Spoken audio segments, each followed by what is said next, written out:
Morning friends, मेरा नाम पूजा खेंगार है। मैं सूरत सिटी गुजरात से हूँ। 22 अगस्त 2012 को हमने वेस्टीज को ज्वाइन किया और ग्राउंड लेवल पर हूँ और वेस्टीज की जो 7 इनकम है वो अर्न कर रही हूँ। तो वेस्टीज से पहले मेरा फैमिली बैकग्राउंड बहुत ही अच्छा था, फाइनेंशियल वो स्टेबल थे। लेकिन जब एक डिसीजन हुआ मैरिज के बाद फैमिली से अलग रहने का, अपनी खुद की जिम्मेदारी खुद निभाने का, तब पता चला कि हम खुद बहुत ही फाइनेंशियली वीक थे।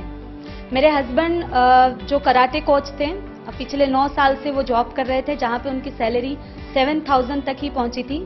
जब हम अकेले रहने लगे तब हमें फील हुआ कि पैसों की हमें बहुत दिक्कत है। जो हमारी स्ट्रगल लाइफ थी, जिसके अंदर मैंने मेरे हस्बैंड को फाइनेंशियली सपोर्ट करने के लिए छोटा सा घर में पार्लर का काम शुरू किया। लेकिन वो काम करते हुए भी मुझे ये पता चल गया था कि उस काम के अंदर बहुत ही कंपटीशन था, जिस वजह से मैं उन्हें जिस लेवल पे उनको फाइनेंशियल हेल्प करना चाहती थी वो नहीं कर पाती थी। सडनली ये हुआ कि हमने हमारा जो फील्ड था उनका कराटे और मेरा ब्यूटी पार्लर का, उसकी एडवर्टाइजिंग के लिए हमने पैम्पलेट छपवाए थे और उसी पैम्पलेट के माध्यम से वेस्टीज हमारी लाइफ में आया। वेस्टीज जब लाइफ में आया, उससे पहले की अगर मैं बात करूं तो बहुत ही स्ट्रगल था, लेकिन वेस्टीज करते करते भी हमें बहुत स्ट्रगल फेस करनी पड़ी। जब हम लोग वेस्टीज करना शुरू किया, वेस्टीज जब हमारे पास आया, तब मुझे बिल्कुल भरोसा नहीं था। मैंने सिर्फ उसकी प्रोडक्ट के लिए वेस्टीज को ज्वाइन किया था। लेकिन जब मेरे हस्बैंड उस प्रोडक्ट को लेने के लिए स्टॉक पॉइंट गए, वहां पे हमारे गुरुजी हमें मिले, जिनका नाम हिरेन दादा वाला था। उन्होंने हमें प्लान बुक लेने के लिए बोला और जब वो प्लान बुक के अंदर मेरे हस्बैंड ने वॉइस मैगजीन बाहर निकाला, उस वॉइस मैगजीन के जो सक्सेसफुल लोग थे उनकी स्टोरी पढ़ी। उस स्टोरी को पढ़ के मेरे हस्बैंड को ये लगा कि ये बिजनेस शायद हमें सक्सेस कर सकता है। सो मुझे चिंता बहुत थी, लेकिन मैं सिर्फ सपोर्ट देती थी, भरोसा मेरे हस्बैंड को था। मेरा भरोसा तब आया जब वेस्टीज करते करते मेरे हस्बैंड ने पहली फॉरेन ट्रिप ली, तब मेरा भरोसा पक्का हुआ वेस्टीज पे और उसके बाद मैं बहुत ही पावरफुल इस बिजनेस को करने लगी हूँ। जब जर्नी हमारी वेस्टीज की चल रही थी, वहां पर भी हमें बहुत दिक्कतें आती थी। समाज, सोसाइटी, फ्रेंड्स, सब लोग मजाक भी उड़ाया करते थे, भरोसा नहीं करते थे और ये जवाब आता था कि पहले तू तो कर ले, पहले तेरी तो कार आने दे, पहले तू तो घूम के आ। ये सब लोग बोलते थे, लेकिन हमने वो नहीं सुना, बिकॉज हमें आगे बढ़ना था और प्लेटफॉर्म वेस्टीज ने हमें ऐसा दिया था।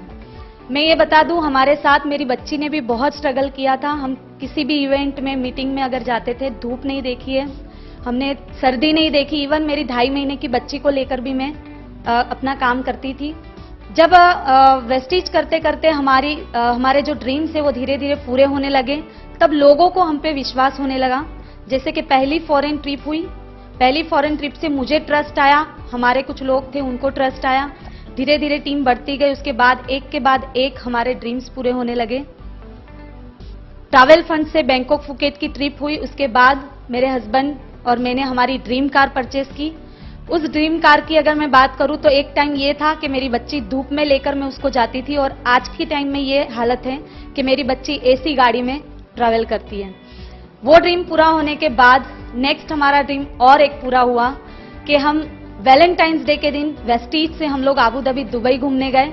और जब हम लोग आबू धाबी, दुबई गए, तब लोगों ने बहुत ही ज्यादा हम पे भरोसा करना शुरू किया, बिकॉज मेरे 3.5 साल की बच्ची भी दुबई घूम के आ गई। सो लोगों का ट्रस्ट बढ़ने लगा और वेस्टीज के लगातार सपोर्ट से हम लोग और आगे बढ़े, ग्राउंड लेवल पर आ गए और हम दोनों का जो सपना था हाउस का, जो हमारा सबसे बड़ा ड्रीम था, वेस्टीज ने हमको वो भी पूरा करके दिया है। मुझे ये बहुत खुशी होती है कि वेस्टीज मुझे एक ऐसा प्लेटफॉर्म मिला जहां पर मेरी जो अंदर की पोटेंशियल थी वो यहाँ स्टेज पर मैं बाहर निकाल पाई। और इसमें सबसे बड़ा जो सपोर्ट था वो मेरे हस्बैंड का था, क्योंकि उन्होंने ही मुझे ये स्टेज पर जाने दिया, मुझे अपनी स्किल को डेवलप करने दिया और वेस्टीज ने वो प्लेटफॉर्म दिया जहाँ पे मैंने अपने आप को डेवलप किया। तो thank you so much Vestige कि आपने ये प्लेटफॉर्म मुझे दिया। Thank you, wish you wealth.